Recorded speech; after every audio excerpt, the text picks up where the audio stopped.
Good morning, everybody. I am happy to welcome everybody to another NJPAC virtual business partners roundtable at home. And this is a series of virtual conversations featuring business executives, government leaders, and other important folks from around the state speaking on the issues that we care most about. Thanks for joining us, and I hope everybody listening and watching today is healthy, your families are healthy, and that you are safe at home and wearing masks whenever appropriate. I greet you from our apartment high above NJPAC and the Passaic River. It's a beautiful view. I don't necessarily recommend fishing in the Passaic River. Whatever you catch might be radioactive, so throw it back. But it's a beautiful view from high above. As you know, the Art Center's traditional operations are suspended now, but we are really busy with virtual programming. We have a virtual art summer camp that's going on right now with almost 150 kids from our community.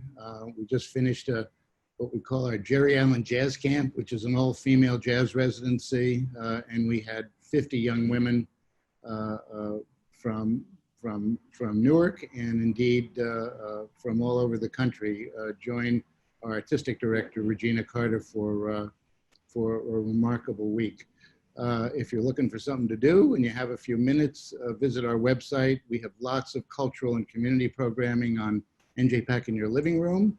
And we also have a social justice resource site called Standing in Solidarity, which has a variety of programs, readings, and videos to watch to become better educated around that essential conversation that we're having nationally. So these business partners roundtables have been popular events for years at the Art Center, and now that we're closed, we've recreated them in this online setting. I'm looking forward today to a really engaging conversation about what it means to lead in a time of overlapping crises with two executives who are the leaders of very different companies. Anton Vincent is the president of Mars Wrigley North America, and Denise Woodard is the founder and CEO of Partake Foods, a Jersey City startup, now more than a startup, as you'll learn, that makes allergen-free baked goods, and it's backed by a variety of investors, including celebrities like Jay-Z. We want to thank our series sponsor, PNC Bank, for making these events possible, and to our creative and thoughtful Business Partners Committee Chair, Joel Sherman of Atlantic Tomorrow's office. So just to remind you of our timing this morning, this is a 45-minute session, half hour of moderated Q&A with our panelists and me, followed by 15 minutes of questions from you. If you'd like to ask our panelists a question, you can do so at any time by typing it into the Q&A box. We'll ask the questions we receive from you at the end of our conversation, and you can find the Q&A box when you hover your cursor at the bottom of your Zoom screen. Now, let me introduce our panelists. Anton Vincent is the president of Mars Wrigley North America, the world's leading manufacturer of chocolate, chewing gum, mints, and fruity confections, including M&Ms, Snickers, Skittles, and Starburst. And it just makes me feel better to say those four words. Let me say them again. M&M, Snickers, Skittles, and Starburst. I don't know where to begin. As president, Anton leads a team of more than 7,000 North American associates and oversees a cross-functional leadership team. Anton joined Mars Wrigley in 2019. Before that, he was CEO at Greencore USA, a fresh convenience food supplier. Prior to his role there, he spent 15 years at General Mills, home of major brands including Green Giant, Pillsbury, and Betty Crocker, among many others. He oversaw the snacks, frozen frontier, and baking divisions as president and became a founding member of General Mills's renowned Black Champions Network. Anton sits on the Dean's Council of the Indiana University Kelley School of Business. He was previously on the Board of Trustees for the Breck School and acted as the vice chair of the board for the Milestone Growth Fund, Inc. and the Mill City Credit Union. Denise Woodard is the founder and CEO of Partake, a line of allergy-friendly snacks inspired by her daughter's experience with food allergies. Launched in 2017, Partake's inaugural product, delicious, nutritious, allergy-friendly cookies, can now be found in more than 2,500 retailers, including Target, Sprouts, and Whole Foods markets. The company has been featured by People, Black Enterprise, and Entrepreneur, and in June 2019 closed a seed round of funding led by Jay-Z's Marcy Venture Partners. Prior to launching Partake, Denise spent a decade in consumer packaged goods at various Fortune 100 companies, including Coca-Cola, where she was the Director of National Sales for their Venturing and Emerging Brands division. She lives in Jersey City with her husband, Jeremy, and their 5-year-old daughter, Vivienne. Maybe if we're lucky, Vivienne will make a cameo appearance at some point during this meeting. Would be delightful, but it's entirely up to you. She's under strict instruction not to, but she does listen very closely, so you probably will see her at some point. Great. So here's my opening question, it's for both of you, and I'll ask Denise if you could answer first.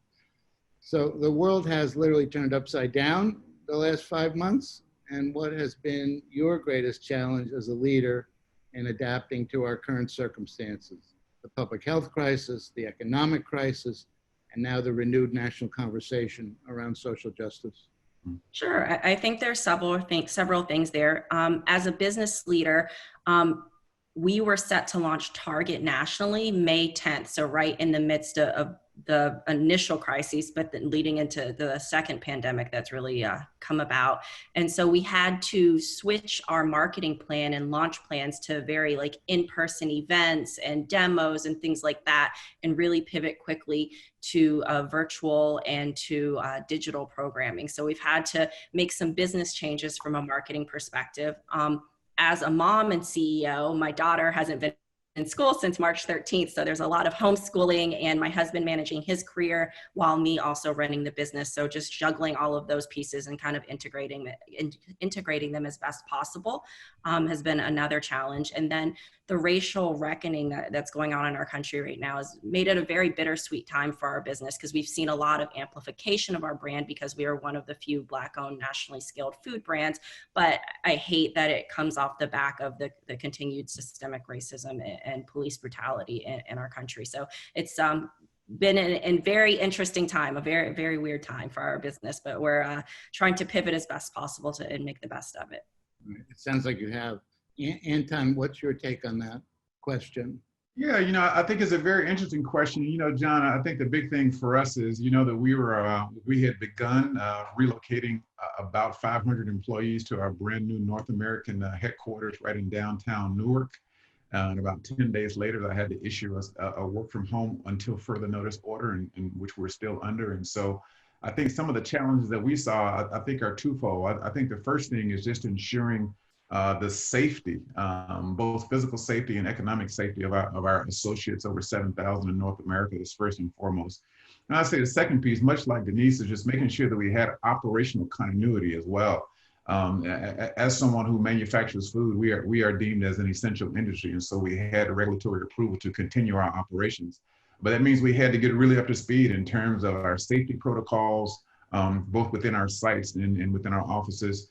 But also ensuring that we kept up our customer communication, our customer connections. And also, I think we've been fortunate because at Mars, we have a very well-groomed crisis management process.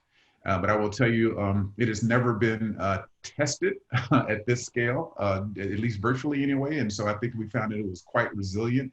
And I know Denise will know this as well, is that, I think we found ourselves learning more about our organization and how we work And so I think there's quite a bit of insight that we learned about ourselves. I think we'll be applying it as we get back to whatever we call normal. Can you guys talk more specifically about how the pandemic changed your operations, your manufacturing, adjustment in, what were standard business practices? Anton, do you want to go first on that? Yeah, I'll start. We have a very large scale manufacturing network that, that crosses multiple countries. So I think the first thing you have to do is to make sure you understand what the regulatory environment is and what you're allowed to do. Second, when you have so many people and so much machinery and so much sheltering going on, you have to ensure that we can execute our public health practices in a way that we suggest. We have an incredible health and wellness unit that helps to connect between our associates and with health and public health officials in ensuring that we have good information. That good information allows us to go and develop good policy. And then we got to make sure that policy is executed in a fairly vast network. And so I think we have gotten much closer to our friends who, at the state and the federal levels, but also, again, making sure that we're ensuring that our associates are safe and operationally ready so we can serve our consumers and our customers. All right. Denise?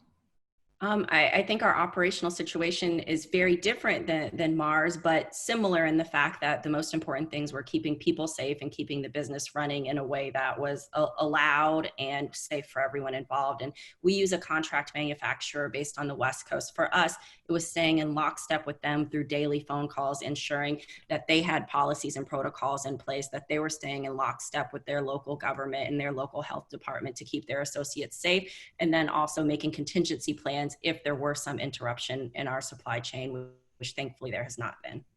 Right. Let's talk for a minute, if you would, about the nature of leadership when almost all of your employees, I would imagine, are siloed in their home offices, or, in certain cases, if actually at work, keeping kind of cautious distances. How hard is it to lead essentially by Zoom call? Denise, you want to start on that? Well, I will say it didn't change a ton. So Partake is a virtual organization already. So our associates are spread around the country. So we were well equipped for this part of things. I think that what's changed is, my 5-year-old is walking back and forth behind the screen, and I expect the same from our employees. So we've learned a lot more about each other personally, and I think the most important thing is making sure our employees' mental health is also being taken care of. And so it's really a come-as-you-are environment, but making sure that we continue to execute against business priorities. How do you address the mental health of your employees? What are some practices that you have in place so that everybody stays cool? I think just talking about it, a lot of times, me as a leader being open about how I'm feeling and showing vulnerability and saying, like, I know this isn't easy. Some days are up and some days are like, I don't know when I'm ever going to get out of my house again. And so I think leading with transparency so that your employees feel comfortable expressing themselves and how they're feeling, and not viewing that as a weakness is really important.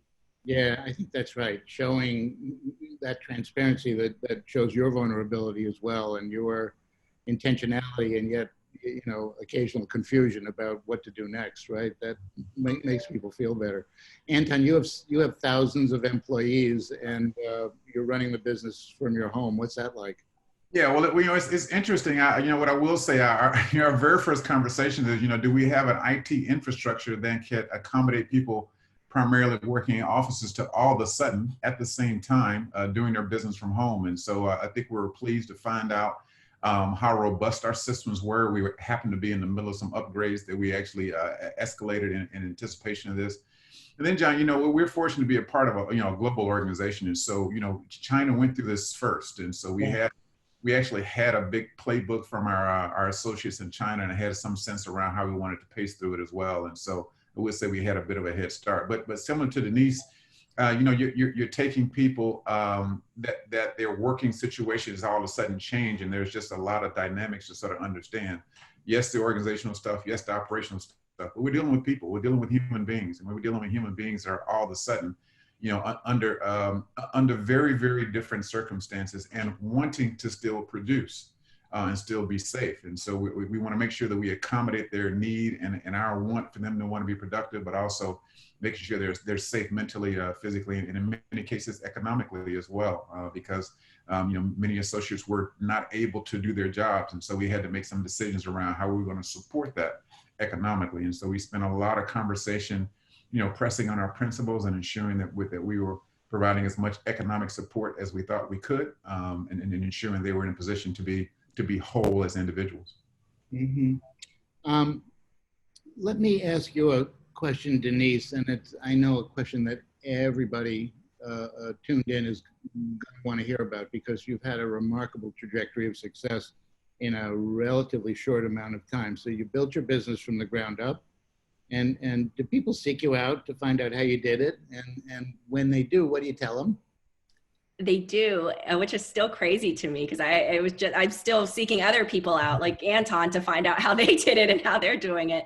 And baby steps, really. I had the idea for Partake in 2016. We launched in the summer of 2017. I left my job at Coca-Cola at that point, and we were self-funded and self-distributed, which meant it was my family's personal finances, and I was delivering cookies out of my car to natural grocery stores in New York and New Jersey. We did that for a year, and then the next year we kind of took our next baby step and went into a region of Whole Foods and into Wegmans and raised a friends and family round of funding. And then it was the next year that we then began to scale a bit more and raise some additional outside capital. So we've just been taking it one little chunk at a time. I read that your daughter was the inspiration for the first product. Can you tell us about that?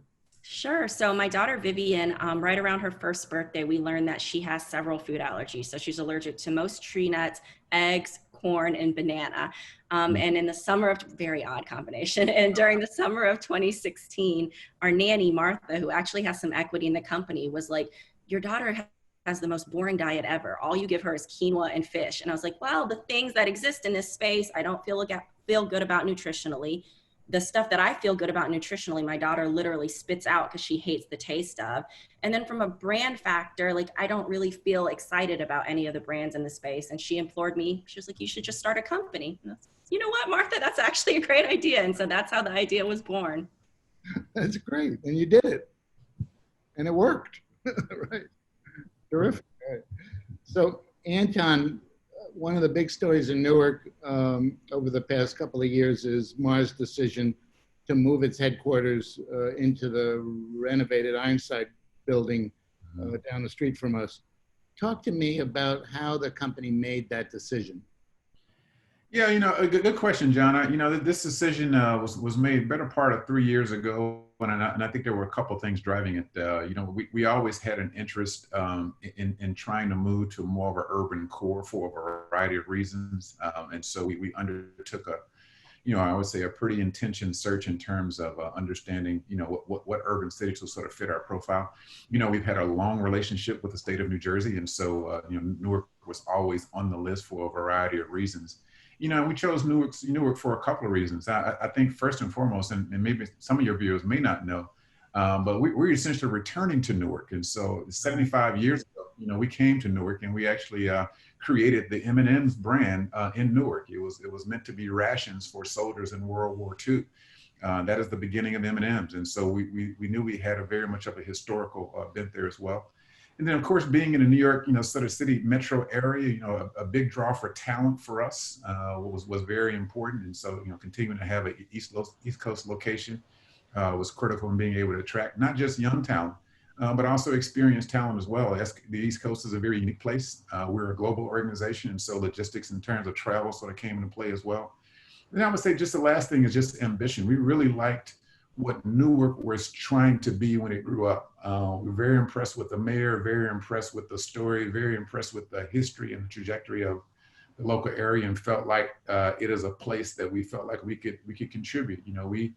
We have offices in over 150 countries in the world, and so we understand how to come into communities and not just make money and run operations out of the community, but also be helpful to the community. And we just thought the trajectory of Newark and the leadership of Newark and, where they were setting their North Star was quite consistent with who we were and how we wanted to operate. And so Newark was our choice.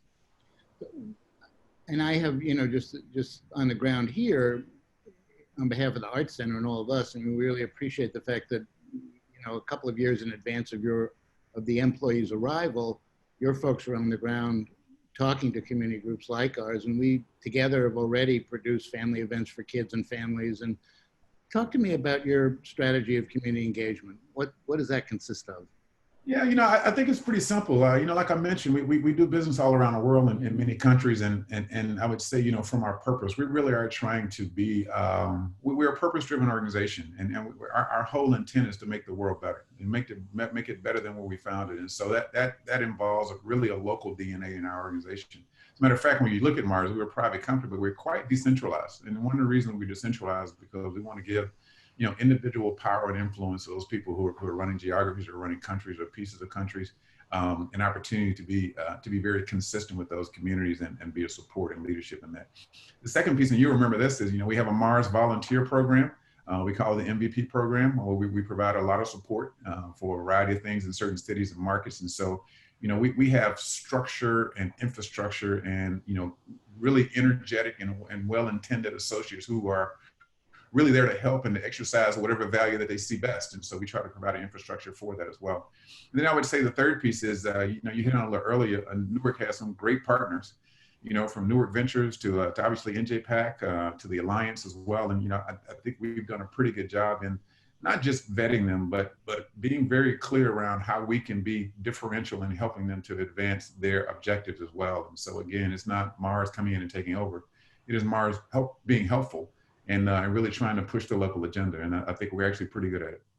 Yeah, I think you are. I mean, to come into a market with the kind of major presence that you have and to come in as listeners rather than informers is a really thoughtful thing to do. And the expertise that you come to the market with and the clout that you come to the market with, and yet the ability that you guys have shown to be thoughtful collaborators and listeners. I mean, I think that's what it's all about. So thanks for that.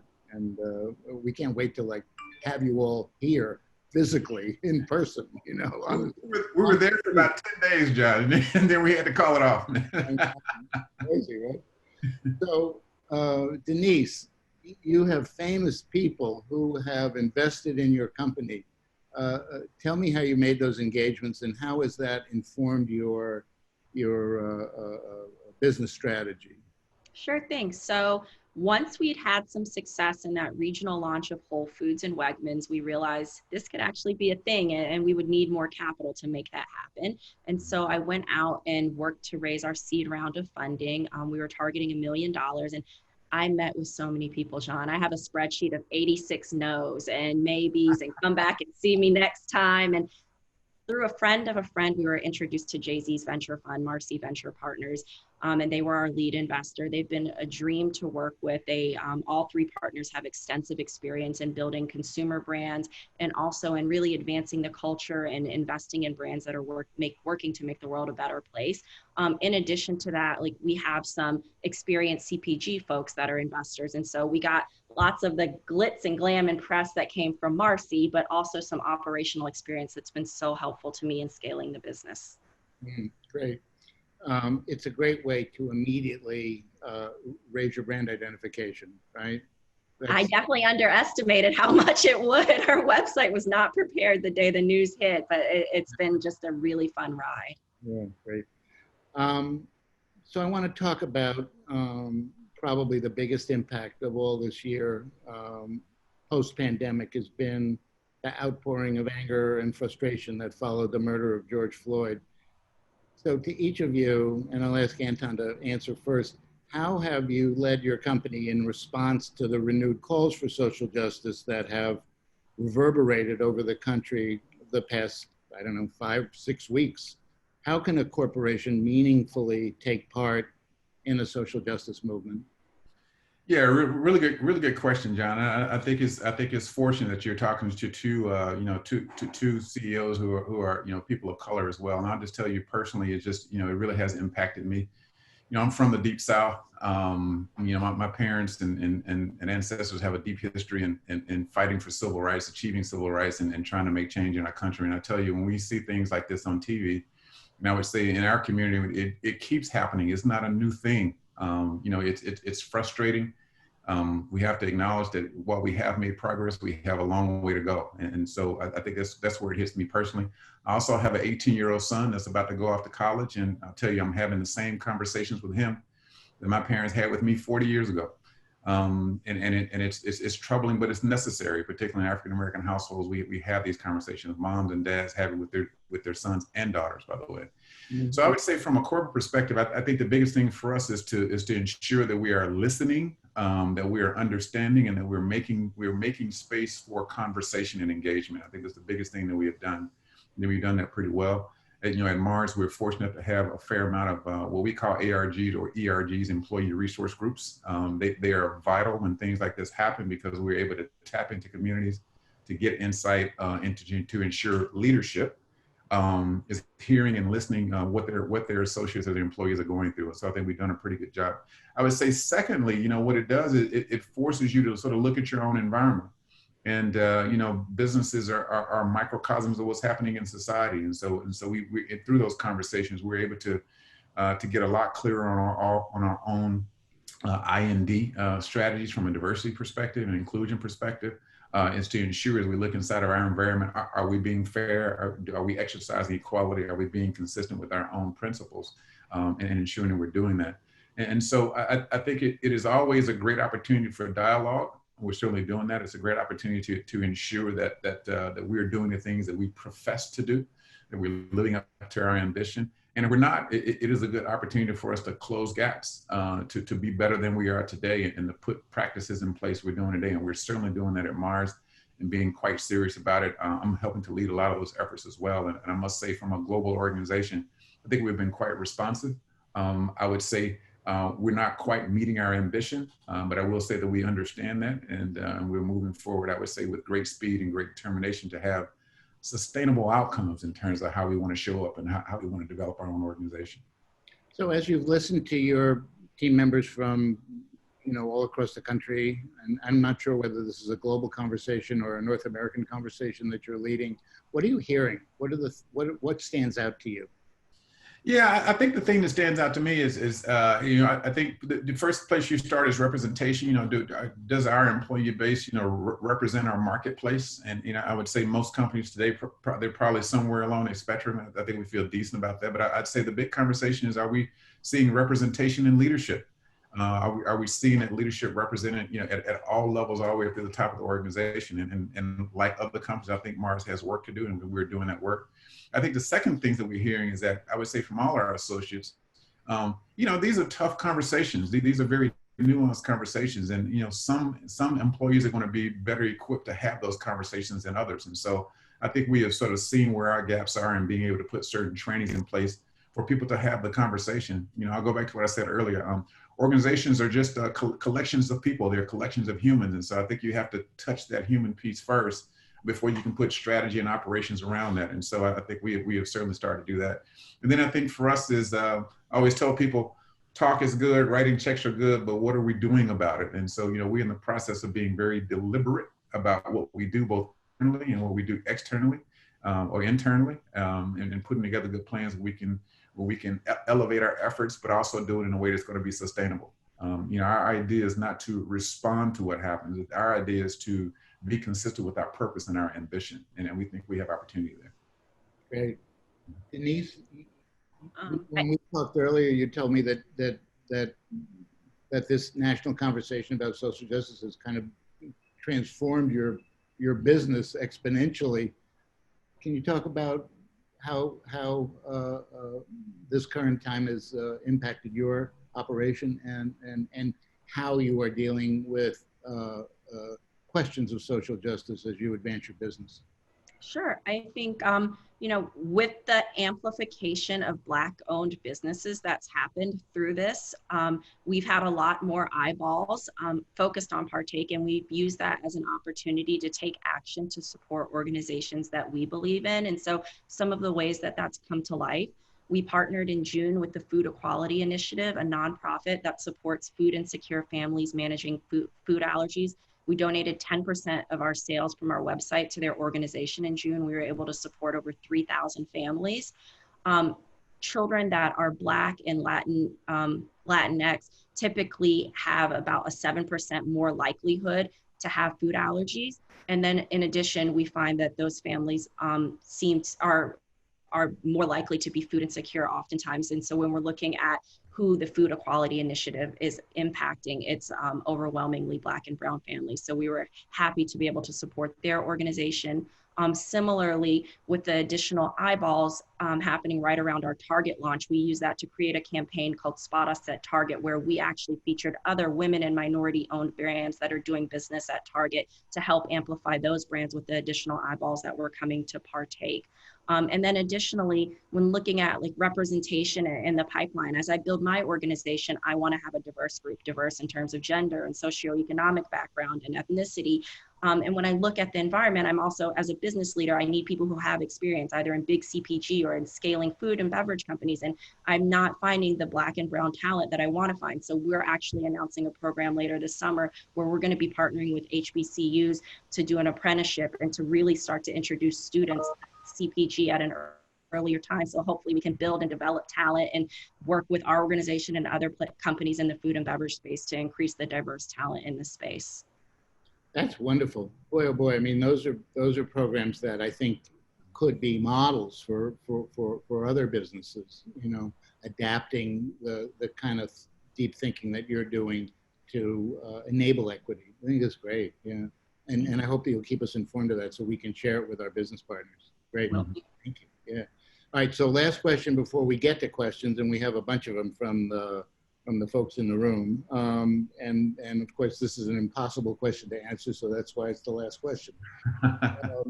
Look into your crystal balls, which I know you have handy, and tell me what you think your company will be a year from now. How will the forces that have changed all of our lives over the past 5 months play out for you and for the people you lead over the next 12 months? So start with Anton, please. Yeah, that's a really good question, John. Here's my hope and my ambition. I will tell you, I think we will be a more sensitive company. I think we will be a more inclusive company. So certainly in terms of all the social upheaval that we're seeing and that we've had in the United States for a very long time. This is the latest version of it. I would say from a business perspective, you know, I would expect us to be a lot more agile, a lot more sort of future facing. And I would say having our ear to the ground to our consumers and our customers more. And I think what we have seen is that it's not only impacted us, it's clearly impacted our consumers and our customers. And I think we found ourselves at an incredible moment, we can be of more service to our consumers and our customers. And I think we have responded well in certain ways and see real opportunity over time. We can start to build those types of ways of working into our operating model. So it allows us to be more flexible, more agile. Thanks, Denise. From a business perspective, I hope that our distribution and product pipeline have grown significantly, but what in turn I hope that means is that we'll be able to make more impact, that we'll be able to partner with organizations like the Food Equality Initiative and support 6,000 families next year, that this HBCU program that we're rolling out this year that will grow, and then we'll be able to bring other companies into the fold and we'll be able to support even more students. So I'm hoping that our business continues to see growth so that we can continue to affect a positive change in the society. Great, thank you. So we have questions from our friends around the virtual sphere. So Chelsea, are you going to ask them? Yeah, so our first question comes from Joel Sherman of Atlantic Tomorrow's office. He's also the chairperson of NJPAC's Business Partners Committee. And he asks, how are you both assisting your employees with voter registration and encouraging them to vote? Does Denise want to take that one first? Mine might be easier than yours. So I didn't share that we are a tiny but mighty team of 3. And so our full-time employees know that they have the ability and they're like, that is definitely expected. So I think it's definitely a much lower lift in terms of Partake because of our team size. So I'll let you take that one now, Anton. Yeah, you know, one of the things that we are doing, we were pretty straightforward about it as well, is that because first thing is we are encouraging people to be active from an advocacy perspective as well. And so we're sort of saying, hey, we don't want your work day to interfere with your advocacy activities. And that would include your right to vote as well. And so I think it will follow up on it as well. You know, look, everybody has dedicated employees that wants to do their jobs, but we want to make sure that people can access access sort of the fullness of their lives as well, ensuring that they have not only the right, but the support of the organization to advocate, but that includes their right to vote as well. Great, thank you. Our next question comes from Laura Jennings at Boy Scouts of America. During this time, food insecurity has become a profound problem for many of the families we in the nonprofit sector serve. How are your companies responding to this urgent and important need? Yeah, I'll start off with that. We've had a long-standing relationship with Feeding America, and we've actually increased those relationships as well. When we announced our 20 million cash and in-kind donations, you know, we had 3 million that to go directly into 14 of our communities that are primarily supported around our plant infrastructure as well. And so I would say that's the biggest piece, ensuring that we have a national insight in terms of how we drive at a national level, and then combine that with sort of a hybrid local piece as well to make sure we have coverage also. So I'd say anything from raw cash to leadership support and ensuring that we're providing whatever types of expertise that would allow the distribution and execution of those services to go down without a hitch. Similarly, we're supporting organizations both with monetary donations and product donations. When I mentioned our partnership with Food Equality Initiative, the person who started that, Emily Brown, her family was in fact food insecure and her children suffer from food allergies. They went to a local food pantry in St. Louis and there were only 2 items that her children could eat. And so for children with food allergies, food insecurity is an even bigger issue. And so we partner with Blessings in a Backpack, which normally sends kids home with a backpack full of food on Friday, but now has been called to do even more given the current situation, as well as Food Equality Initiative through monetary and product donations. Great. Our next question comes from John Henry of El Bujo Mezcal. Talk about how both of your organizations engage young people, especially during these tough times. How do you encourage them to contribute to your companies and grow them as leaders? Yeah, I think our primary outreach to young people is through a lot of the partnering we do in our individual communities. You know, one of the things we have an opportunity to do, one of the things I have an opportunity to do is to direct how those activities are making it happen. And so I think coming to Newark, we are starting to partner with a lot of organizations that focus on youth and ensuring that we're giving not only just basic support, but also mentorship and building capability in those youth as well. That's where my focus will be. That's where our focus will be, certainly in the New Jersey area and in certain parts of our other networks as well. And so I think that's one piece. And the other part is just in recruiting. You know, much like Denise, we bring in a lot of folks off campus, and part of that is not only just getting people into your organization, but again, you know, getting them much earlier, in our case, in their college or the MBA careers, and again, helping them to build capability, making sure that when they come out of their undergraduate or graduate institutions, they're ready to hit the ground running and being able to participate, hopefully with our organization, but wherever they start to go. And I think that's going to be a renewed focus for us, an elevated focus for us as we start to tap some of that young talent as they start to come into larger companies. I think we definitely have an opportunity to have a larger impact with younger people than what we're having right now. Some of the ways that we do right now work with young people is we offer a Mentor Mondays program where I personally mentor a different young person every single week. People can reach out through our Partake Foods social media. So folks who are interested in CPG, folks who are interested in entrepreneurship, I'm happy to work with them and coach them and mentor them like so many people have done for me. And then similarly through the HBCU program, we're hoping that that will continue to grow over the years and we'll be able to reach students at an even younger age. Our next question comes from Anonymous. This time of political and public health crises has forced us to think differently on every level. Has this inspired you to think differently about your products? And have you initiated new product developments as a result of these issues? Yeah, I'll start. Well, first of all, I'm sure Denise is the same way, is that look, we're always in the innovation mind frame. Look, we sell to consumer markets and consumers demand, you know, new opportunities and new solutions. And so I would say our innovation exercise is consistent. I will tell you that the change is how we can actually starting to connect better with certain communities, for sure. I think we're having a much more active conversation, not just around the positioning of our big brands and big brands that everybody knows, but how do we show up? how do we engage? How do we help a broader variety of communities understand that actually we're there for them from a treat perspective? And so I think those are very real conversations with our brand managers and our marketing organizations, and ensuring that however well we position the brand, but there's a level of authenticity and a level of openness that is much more visible moving forward. So I think those are the biggest things that we're focusing on intellectually from those perspectives. And also making sure that as we look across our media, our advertising, our supplier communities as well, is that, again, we have representation, we have cultural insight, and then we're getting on the ground and understanding how we're trying to develop that in a very organic and a very authentic way. Yeah, no, as Anton mentioned, I think innovation's always on the forefront of what we're thinking. How can we deliver something that's better tasting, that's more nutritious, that still meets our tenets of being allergy friendly? And I will say that all of the at-home baking has inspired a new product for us that we'll be launching this fall on our website and with some select retailers. So definitely stay tuned, because this situation actually did inspire a new product for us. Yeah. Great. The next question comes from Gina Rivera of RF CUNY.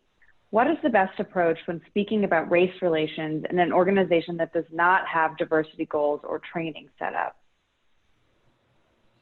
Ms. Anton, can you repeat the question? Sure. What is the best approach when speaking about race relations in an organization that does not specifically have diversity goals or training? Yeah, and again, this is this is me and Denise's individual points of view. But here's what I would say: it really is all about the authenticity of the conversation. No conversation about race is perfect. I don't care what your orientation, your race, your culture is. It's not perfect. At the end of the day, these are humans talking about human feelings and human reactions. And so I think the best advice is to be thoughtful in terms of setting the environment right, to having what will be an imperfect conversation. Make sure those conversations are open and transparent. And also, just make sure that after you have the conversation, figure out if you want to move to do something about the conversation. Every organization is not going to move at warp speed. Every organization is not going to be enlightened right away. But I promise you, if you have, the types of conversations that are open, you will have new insight on your coworkers. You will have new insight on your organization. And I think you will have the opportunity to ask yourself, what do we want to do about it? What do we want to do about it to make ourselves better? So again, it doesn't have to be any kind of great framing or great structuring, but I would say you need to make sure that the conversations are had in some type of authentic way. Well, I think that's a really wonderful answer, because so many leaders of businesses and organizations want to have the conversation and don't know how, and maybe are afraid to start the conversation. So by essentially, your answer says, you have permission to start that. You're not sure where it's going to lead, right. And I think that's great advice for all of us. Denise? I think of a sign that's on the door of my daughter's classroom, and it says, welcome, safety, and respect. And I think there's a lot we can learn from 5-year-olds. And just like Anton said, it's never a comfortable conversation, but like if you welcome the conversation and you treat it as an emotionally safe place, and you respect what the other person's saying, and that you listen and then try to take some action to move things forward, I think that's a great place to start. Great. Our next question is for Anton, and it comes from Anonymous. How does Mars connect with entrepreneurs like Denise? That's a really good question, Anonymous. To be honest with you, outside of potentially, seeking acquisitions, I think we don't. I think it's a blind spot. I just have to be honest with you. And Denise knows that, I have some experience in that area. And one of the things I would tell you, we're going to start the conversation is how do we? And it doesn't have to always mean, look, we're going to buy you one day. But I have found in running large organizations, I learn as much from small emerging companies as I do from other large organizations. And so I think part of the opportunity we have is to build more of a sharing and learning ecosystem between larger and more emerging companies. And I think we can be helpful in both ways. We have a lot of people, a lot of smart people. We've done a lot of things at scale. And so I think we can offer advice and counsel. And I think back to Denise's point, there's 3 people. We're virtual. Like this is who we are and what we do. We don't have 100 years of history and a lot of physical assets and so on and so forth. And I think there's just so much learning that can happen both ways that I think can advance both cultures and both types of organizations. And so I'm certainly personally committed to doing that, and have started some very early conversations with folks at Newark in terms of how that may look.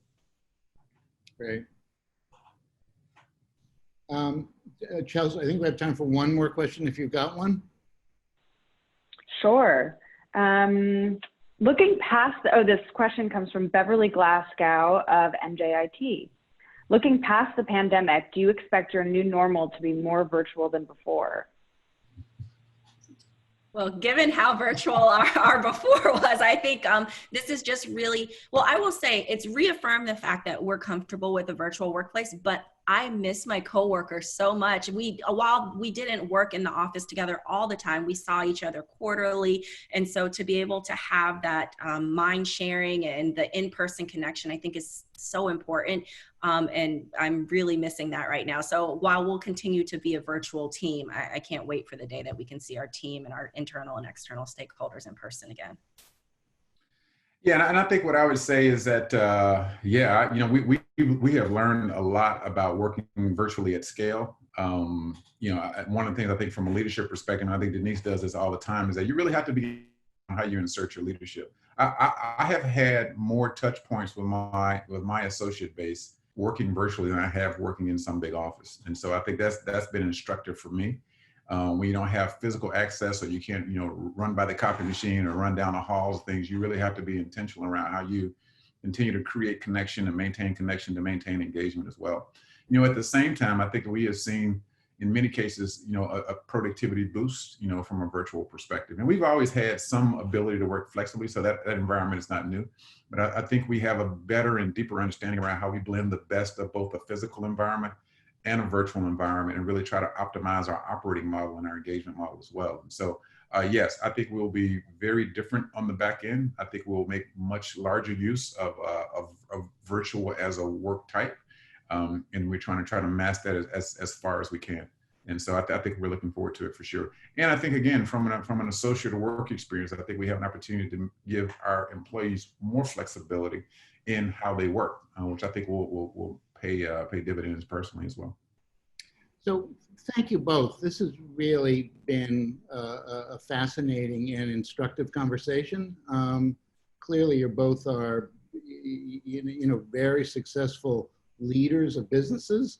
A smallish one that's going to be huge, and a huge one that'll likely get huger. But your responsiveness to what's happening in the world now, whether it is a public health crisis, an economic crisis, and especially the crisis and the conversation around race, is really instructive. And I think all of us who've been listening over the last 45 minutes will have learned something, and hopefully things that we can take into our own professional lives. So thank you both very, very much for sharing your wisdom and your experience. And I wish you Godspeed with everything that you're doing. And I hope to continue the conversation with each of you as time goes by. Thanks.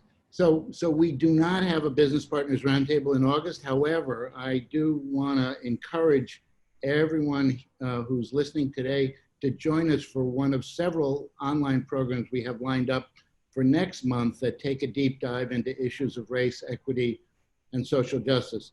In particular, please join us at 7 p.m. on August 10th for a conversation between former Governor Tom Kean, who's one of the Art Center's founders, and the Reverend M. William Howard, who's a veteran civil rights leader who, over the course of his career, has led the New York Theological Seminary, the Council on Foreign Relations, and Newark's Bethany Baptist Church. Ryan Haygood, who's the president and CEO of the New Jersey Institute and an NJPAC board member, will moderate this conversation between these two really remarkable leaders who have spent their long careers fighting so many good fights and continue that work. I hope you all continue to stay safe and well and at home and doing all the things that Governor Murphy tells us to do from a public health perspective. And do take a little time off if you can do it. I'm going to try. Anyway, have a good rest of summer, and we'll see you shortly. Thanks a million, everybody. And thanks especially to Anton and Denise. Take care. Thanks for having us, Jeff. Bye-bye.